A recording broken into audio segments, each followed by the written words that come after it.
Olá pessoal, tudo bem? O vídeo de hoje será sobre o livro de Daniel, profeta Daniel. E como eu falei, está no livro anterior, no vídeo anterior, né, sobre Apocalipse. Daniel, ele tem uma relação com o livro de Apocalipse, na verdade, pelas visões proféticas que ele tem. E falando um pouco sobre isso, o livro de Daniel a gente divide em dois blocos, né? O capítulo de 1 a 6, que é a narrativa da corte, né, falando sobre Daniel e seus amigos, né, Ananias, que é Sadraque, que eu vou explicar também, Azarias e Misael. O primeiro bloco é sobre essa história, uma história narrativa, e o capítulo de 7 a 12 são as 4 visões proféticas de Daniel, tá? E é bom falar que o contexto da época era o exílio babilônico, né, quando Nabucodonosor invadiu o reino de Judá, conquistando o reino de Joaquim. Só que, na verdade, o livro de Daniel passou de 605 a.C. até 536 a.C. Então passou esse domínio por Nabucodonosor, que é o rei babilônico, depois Belsazazar, né, que ele morreu no capítulo 5, versículo 30. Aí depois veio o domínio medo-persa, começando por Ciro. E inclusive Ciro, se a gente for pegar relação com outros livros, né, foi Ciro que libertou o povo hebreu para voltar para a Terra Prometida, né? Que lembrando dos outros livros, né, que teve as 3 voltas do povo hebreu, né, depois do exílio babilônico, né, do livro de Esdras e Neemias, né? E na verdade esse livro, o contexto desse livro é um lembrete de que Deus, né, ele está no controle, né, e que sempre terá a vitória, ele sempre terá a vitória final, fornecendo ao cristão uma confiança para a vida presente, né, de esperança para encarar o futuro. Né? Aí no capítulo 3 fala a história dos 3 amigos, né? Que é Sadraque, Mesaque e Abidnego. Só lembrando que esses nomes são nome deles em aramaico ou acadiano, né? Que o nome deles em hebreu na verdade é Daniel, Ananias, Misael e Azarias, né? E na verdade toda a confusão, todo o contexto ele começa porque eles não, como é que se diz? Eles não bateram reverência para Nabucodonosor e as pessoas começaram a conspirar contra eles, né?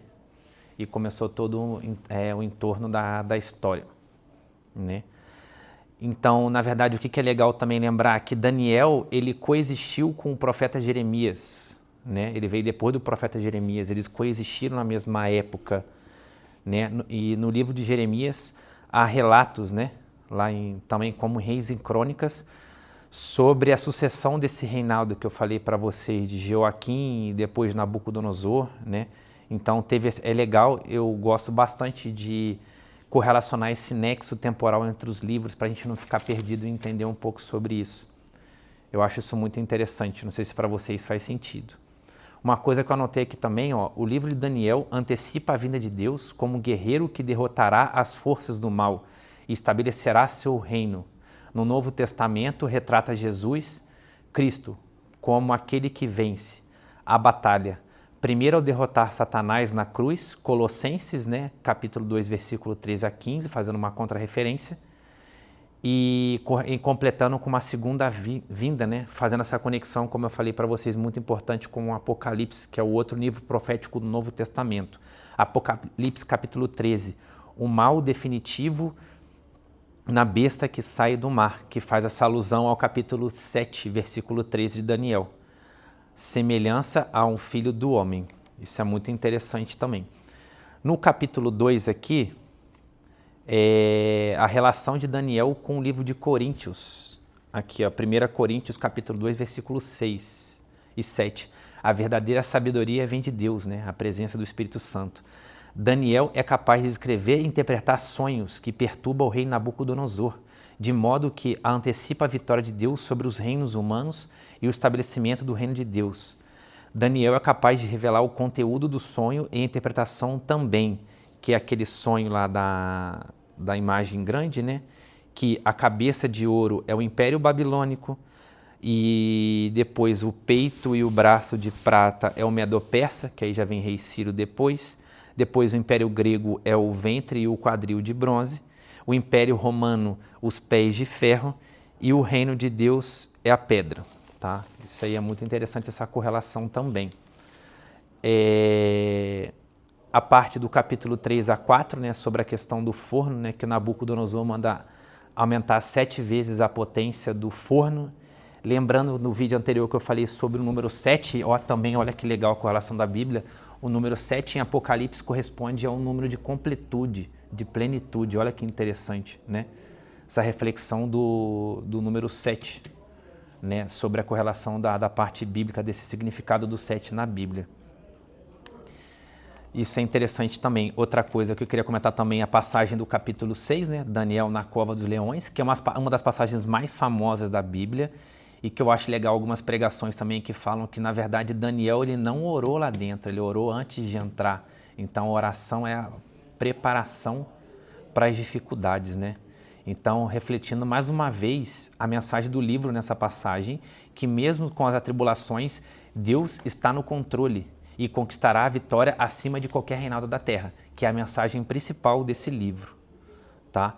Aí no Daniel capítulo 7 é o outro sonho, né, que é o sonho com os 4 animais, né, do leão com a asa de águia, né? E aqui também apontando para Jesus no versículo 13, nesse capítulo, em minha visão à noite vi alguém semelhante ao Filho do Homem, lá, prefigurando Jesus Cristo. Seu domínio será um domínio eterno, que não acabará, né? Quem era o 4º homem na fornalha, né? Jesus Cristo, Filho do Homem. Nossa, esse livro é muito bonito, né? Então, basicamente, fazendo um resumo sobre o livro de Daniel, é isso. O Daniel, então, fala sobre o poder de Deus acima de todas as coisas, a importância da fidelidade de Deus. Daniel e seus amigos, eles foram fiel a Deus o tempo inteiro. E espero que não tenha ficado muito confuso. E até a próxima, pessoal. Muito obrigado.